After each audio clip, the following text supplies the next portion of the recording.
अगर आपको लगता है सिर्फ इंडियन कंपनीज में इन्वेस्ट करना सेफ है तो एक बार आप फिर से सोचिए। टाटा मोटर्स का 80% रेवेन्यू इंडिया के बाहर से आता है। इन्फोसिस के 60% क्लाइंट्स सिर्फ यूएस में हैं और रिलायंस का बिजनेस भी ग्लोबल मार्केट से जुड़ा है। मतलब यूएस में इंटरेस्ट रेट्स बढ़ते हैं या चाइना की इकोनॉमी स्लो होती है तो आपका पोर्टफोलियो साइलेंटली रिएक्ट करने लगता है बिना किसी वार्निंग के। लेकिन ये इम्पैक्ट होता कैसे है? क्या आप इस ग्लोबल इकोसिस्टम को समझ पा रहे हो या सिर्फ नंबर्स देखकर डिसीजन ले रहे हो? चलिए इस कॉम्प्लेक्स सिस्टम को डिकोड करते हैं।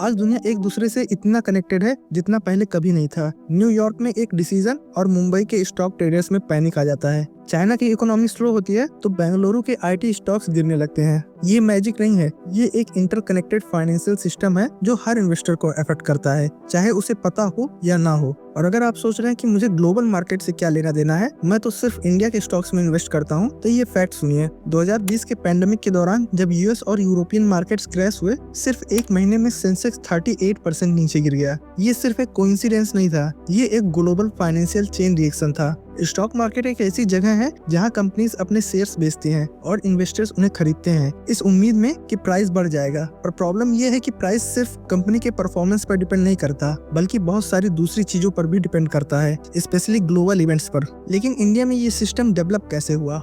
1875 में बॉम्बे स्टॉक एक्सचेंज बीएससी की शुरुआत हुई सिर्फ 318 इन्वेस्टर के साथ, और आज बीएससी और नेशनल स्टॉक एक्सचेंज यानी एनएससी दुनिया के सबसे बड़े स्टॉक एक्सचेंज में से एक है। लेकिन जैसे जैसे इंडिया का मार्केट बड़ा हुआ वैसे वैसे ग्लोबल फाइनेंशियल का असर भी बढ़ता गया। ग्लोबल मार्केट एक पजल की तरह है, अगर एक भी टुकड़ा हिला तो पूरा स्ट्रक्चर अफेक्ट हो सकता है, और इंडिया स्टॉक मार्केट इस पजल का एक इम्पोर्टेंट टुकड़ा बन चुका है। एक छोटी सी मूवमेंट एक कंट्री में शुरू होती है पर धीरे धीरे पूरे फाइनेंशियल सिस्टम में फैलता है। जैसे 2008 के फाइनेंशियल क्राइसिस जो सिर्फ अमेरिका में शुरू हुआ था, लेकिन कुछ ही महीनों के अंदर इंडियन इकोनॉमी को भी अफेक्ट करने लगा। और ऐसा सिर्फ एक बार नहीं हुआ। जब यूएस में फेडरल रिजर्व इंटरेस्ट रेट्स बढ़ाता है तो इंडियन स्टॉक मार्केट में तुरंत गिरावट आती है। पर ऐसा होता क्यों है? क्योंकि जब अमेरिका में इंटरेस्ट रेट्स बढ़ते हैं तो वहाँ का फिक्स्ड इनकम मार्केट को ज्यादा अट्रैक्टिव लगने लगता है। इसी वजह से फॉरेन इंस्टीट्यूशनल इन्वेस्टर यानी एफआईआईज इंडिया और दूसरे इमर्जिंग मार्केट से पैसा निकालकर वापस यूएस ले जाते हैं, और इसका रिजल्ट ये होता है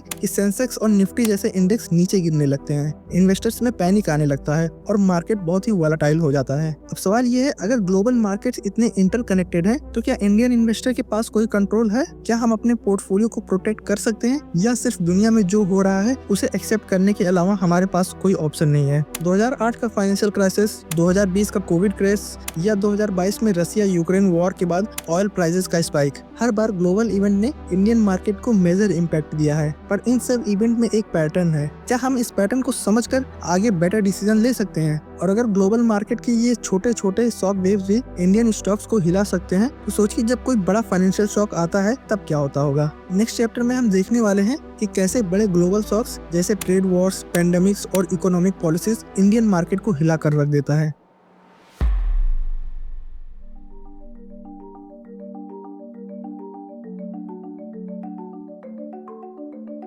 सोचिए एक सुबह आप उठते हैं और न्यूज चैनल एक और फाइनेंशियल क्राइसिस की हेडलाइन से भरा पड़ा है। आप अपने स्टॉक्स चेक करते हैं, पूरा पोर्टफोलियो रेड हो चुका होता है, सेंसेक्स और निफ्टी नीचे गिर रहे हैं। आपको समझ नहीं आता कि ये ओवरनाइट हो क्या गया। लेकिन असल कहानी तो शुरू होती है किसी दूसरे कॉन्टिनेंट से, किसी और फाइनेंशियल हब में जहाँ एक डिसीजन या क्राइसिस दुनिया भर के मार्केट को अफेक्ट कर रहा है। 2018 में एक अनाउंसमेंट आई, अमेरिका ने चाइना पर नए इम्पोर्ट टैरिफ्स लगाने का फैसला किया। ये एक सिंपल इकोनॉमिक पॉलिसी चेंज लग रहा है, लेकिन इसका इम्पैक्ट सिर्फ अमेरिका और चाइना तक लिमिटेड नहीं रहा। ग्लोबल फाइनेंशियल मार्केट हिल गया और इसका रिपल इफेक्ट इंडिया तक भी पहुंच गया। इंडिया में सेंसेक्स और निफ्टी भी गिर गए, इन्वेस्टर पैनिक मोड में चले गए। चाइना और यूएस के बीच बढ़ते ट्रेड टेंशन से ग्लोबल सप्लाई चेन भी डिस्टर्ब हो गया, जिसका सीधा असर इंडियन एक्सपोर्टर्स पर पड़ा। सबसे ज्यादा झटका ऑटोमोबाइल और आईटी सेक्टर को लगा, क्योंकि इनका मेजर रेवेन्यू ग्लोबल मार्केट से आता है। और जब रुपी वीक होने लगा तो इंपोर्ट्स महंगे हो गए। लेकिन रुको, ये सिर्फ नंबर्स का गेम नहीं है। एक तरफ ट्रेड वॉर चल रही है, दूसरी तरफ इंडियन इन्वेस्टर को समझ नहीं आ रहा था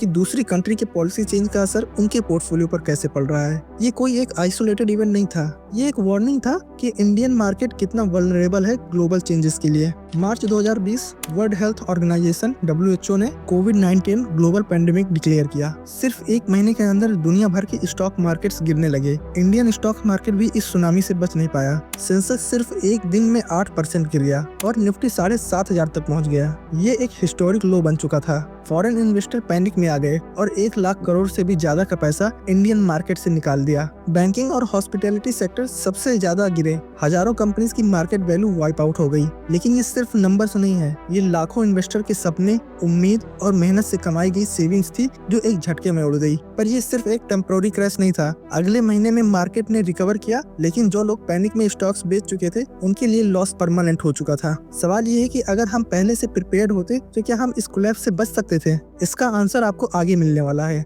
आपको लगता है कि सिर्फ रिसेशन या पेंडेमिक्स मार्केट को हिला सकते हैं। कभी कभी सिर्फ एक इंटरेस्ट रेट चेंज भी पूरे सिस्टम को हिला सकता है। फॉर एग्जाम्पल 2022 में यूएस फेड ने जब एग्रेसिवली इंटरेस्ट रेट्स बढ़ाना शुरू किए इन्फ्लेशन को कंट्रोल करने के लिए, तो इसका असर सिर्फ अमेरिका तक लिमिटेड नहीं रहा। एफआईआईज ने इंडियन मार्केट से भी पैसा निकालना शुरू कर दिया क्योंकि यूएस बॉन्ड्स ज्यादा अट्रैक्टिव लगने लगे, जिसका रिजल्ट ये हुआ कि 2 लाख करोड़ का market capitalization Indian stock market से वैनिश हो गया। सेंसेक्स 60,000 से गिरकर 52,000 तक आ गया। सबसे ज्यादा झटका तो आईटी और टेक वाले कंपनीज को लगा क्योंकि इनका मेजर रेवेन्यू यूएस और यूरोपियन क्लाइंट से आता है, और जब वहाँ अनसर्टेनिटी बढ़ती है तो इन कंपनीज के स्टॉक्स भी फ्री फॉल करने लगते हैं। आपने एक लाइन तो जरूर सुनी होगी, जब अमेरिका छींकता है तो पूरी दुनिया को बुखार पकड़ लेता है। ये सिर्फ एक कहावत नहीं, एक फाइनेंशियल रियलिटी है, और अगर आप मार्केट में हो तो इस रियलिटी को इग्नोर करना आपके पोर्टफोलियो के लिए बहुत ही महंगा साबित हो सकता है। अब आप सोच रहे होंगे ठीक है, ग्लोबल इवेंट्स का असर मार्केट पर पड़ता है, लेकिन ये मेरे इन्वेस्टमेंट को कैसे इम्पैक्ट करता है? चलो एक सिंपल चेन रिएक्शन समझते हैं। मान लीजिए यूएस में इंटरेस्ट रेट्स बढ़ा दिया गया। फॉरेन इंस्टीट्यूशनल इन्वेस्टर ने तुरंत अपना पैसा इंडियन मार्केट से निकालना शुरू कर दिया। जैसे ही उन्होंने पैसा निकाला, इंडियन रुपी वीक होने लगा। अब रुपी वीक होगा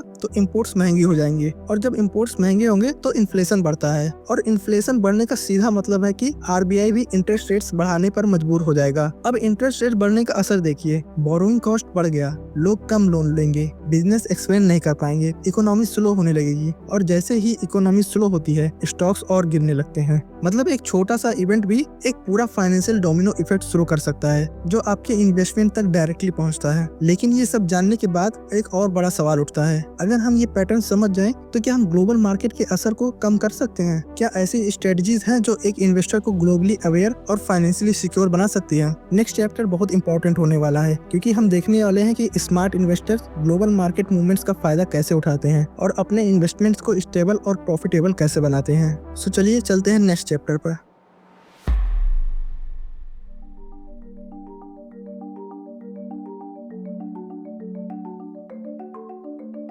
अगर एक ग्लोबल फाइनेंशियल क्राइसिस आने वाला हो तो क्या आप उसके लिए तैयार हैं? क्या आपका पोर्टफोलियो भी एक छोटी सी न्यूज़ हेडलाइन की वजह से हिल जाता है? क्या आपने अपनी इन्वेस्टमेंट को ऐसे डिजाइन किया है कि चाहे ग्लोबल रिसेशन आए या इकोनॉमिक बूम, आपका वेल्थ स्टेबल रहे? क्योंकि सिर्फ ये एक डॉक्यूमेंट्री नहीं है, ये एक वेकअप कॉल है आपके लिए। जितने भी बड़े और सक्सेसफुल इन्वेस्टर हैं उन्होंने एक चीज समझ ली है, ग्लोबल मार्केट्स अनप्रेडिक्टेबल है, लेकिन अगर आप इन्फॉर्म हो तो आप हमेशा एक स्टेप आगे रह सकते हो। और अब मैं वही स्टेप्स बताने वाला हूँ जिससे आप एक स्टेप आगे हो सकते हो।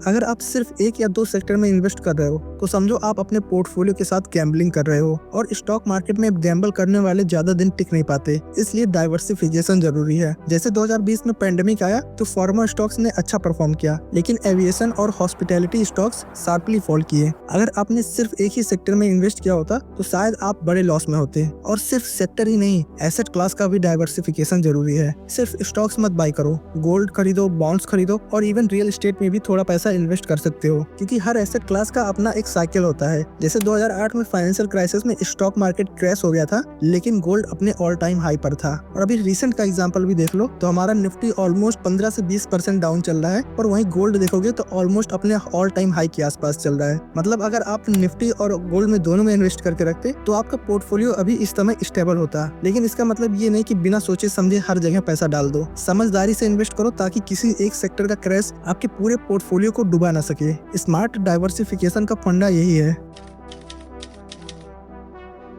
स्टॉक मार्केट सिर्फ पैसे बनाने का मीडियम नहीं है, बल्कि रिस्क मैनेजमेंट का गेम भी है। जितना जरूरी प्रॉफिट कमाना है उतना ही जरूरी है रिस्क को समझना। सो रिस्क मैनेजमेंट के 3 गोल्डन रूल्स याद रखो। फर्स्ट है स्टॉप लॉस। हर ट्रेड और इन्वेस्टमेंट के साथ स्टॉप लॉस सेट करो ताकि एक सर्टेन लेवल पर आके आपका लॉस रुक जाए। फॉर एग्जांपल, अगर आपने एक स्टॉक 1000 पर खरीदा है और स्टॉप लॉस 900 सेट कर दिया है, तो अगर मार्केट गिरता है तो आप सिर्फ 100 रुपए का लॉस लोगे, पूरा कैपिटल नहीं डूबेगा। सेकंड है इमरजेंसी फंड। मार्केट अनप्रेडिक्टेबल है, इसलिए कम से कम 6 महीने का खर्चा एक अलग अकाउंट में रखो जो सिर्फ इमरजेंसी के लिए हो। फॉर एग्जांपल, 2020 में कोविड में जॉब लॉसेस और बिजनेस शटडाउन की वजह से लोग फाइनेंशियल क्राइसिस में चले गए, लेकिन जिनके पास इमरजेंसी फंड था उन्होंने सिचुएशन हैंडल कर ली। और थर्ड है डोंट बी इमोशनल। फियर और ग्रीड के बेसिस पर डिसीजन मत लो। पैनिक सेलिंग और फोमो में बाइंग आपको लॉस दिला सकता है। फोमो मतलब होता है fear of missing out. For example, 2020 में मार्केट गिरने के बाद पैनिक में पोर्टफोलियो सेल करने वाले इन्वेस्टर ने बड़ा लॉस उठाया, लेकिन जो लोग लॉन्ग टर्म इन्वेस्टर बने रहे उनका प्रॉफिट हो गया। तो इससे एक बात क्लियर हो जाती है कि मार्केट में सर्वाइव करने के लिए सिर्फ स्मार्ट होना काफी नहीं है, डिसिप्लिन और पेशेंस भी जरूरी है। अगर आप एक इन्वेस्टर हो तो आपको सिर्फ इंडियन स्टॉक मार्केट में ही नहीं बल्कि इकोनॉमिक इंडिकेटर्स को भी ध्यान रखना होगा। So here is the 3 major global indicators जो आपको फॉलो करने चाहिए। फर्स्ट है यूएस फेडरल रिजर्व का इंटरेस्ट रेट पॉलिसी। जब यूएस इंटरेस्ट रेट बढ़ाता है तो एफआईआईज इंडिया से पैसा निकालने लगते हैं और मार्केट गिरने लगता है, और जब इंटरेस्ट रेट्स कम होता है तो मार्केट बुलिश मोड में आ जाता है। सेकंड इंडिकेटर है क्रूड ऑयल प्राइसेस। अगर ऑयल प्राइसेस बढ़ता है तो इन्फ्लेशन भी बढ़ता है और स्टॉक मार्केट पे प्रेशर आता है। अगर ऑयल प्राइसेस गिरता है तो इकोनॉमी रिवाइव करने लगती है। थर्ड इंडिकेटर है डॉलर रूपी एक्सचेंज रेट। अगर रूपी वीक होता है तो इम्पोर्ट्स महंगे होते हैं और इन्फ्लेशन बढ़ जाता है, और अगर रूपी स्ट्रांग होता है तो एफआईआई ज्यादा इन्वेस्ट करने लगते हैं। रिसेंटली रूपी डॉलर के सामने वीक होने लगा, जिसका इम्पैक्ट आप क्लियरली मार्केट पर देख सकते हो। ये ग्लोबल सिग्नल सिर्फ बड़े ट्रेडर्स के लिए इम्पोर्टेंट नहीं है बल्कि छोटे इन्वेस्टर्स के लिए भी जरूरी है। अगर आप इन्हें समझ लेते हो तो आप ज्यादातर टाइम मार्केट के ट्रेंड को पहले से ही प्रिडिक्ट कर सकते हो।